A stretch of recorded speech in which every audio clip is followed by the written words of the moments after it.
So what is Express and why do we use it? Well, I briefly mentioned it. Writing all that server-side logic is pretty complex. Just remember what we had to do to parse an incoming request.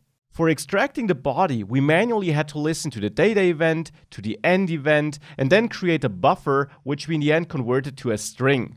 And this was just one type of data we could get. If we get other kinds of data, like for example, we get a file or differently structured data, then we would have to write new logic. Now, Express.js helps us with that. It actually doesn't have a built-in way of handling or parsing that data, but it makes it easy to install another package that can easily be hooked into our project that will then do the parsing for us. And you will see what I mean in a second. We, in general, don't want to care about all these nitty-gritty details. We want to focus on our code that defines our application. So the thing that really sets our application apart from other applications, our unique selling point, you could say. And we do use a framework for this, for all the heavy lifting. A framework is basically a set of helper functions, but also a suite of tools and rules with which we work. So basically, we have a clearly defined way, or at least some outline on how we should structure our application, our code, and how we should work with that framework to write clean code. And of course, I will teach you all of that for Express.js in this module.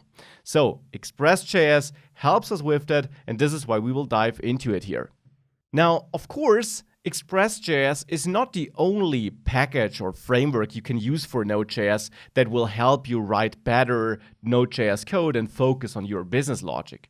Now, for one, you could, of course, stick to vanilla Node.js. We only use that thus far, and of course, that works. And depending on the complexity of your application or the level of challenges you're seeking, you can absolutely stick to vanilla Node.js. You can theoretically write everything on your own just with that. There also are other frameworks you could use. For example, there is Adonis.js. Now, if you ever used Laravel for PHP, this is basically a Laravel-inspired framework for Node.js, but not from the same creators. There also is Koa or Sales.js, and there are many more. You can basically Google for Express.js alternatives and you will find plenty of blog posts diving into the different alternatives and what their strengths and weaknesses are. But Express.js is by far the most popular and most often used one, which is why I will also teach it here.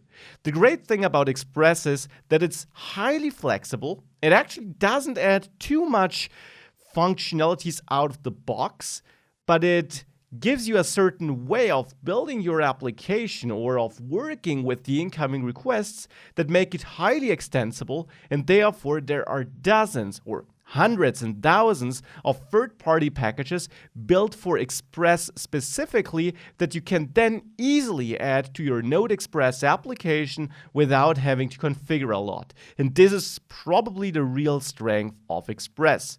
And of course, it also does add some nice features out of the box. So why don't we just install it and take a closer look ourselves?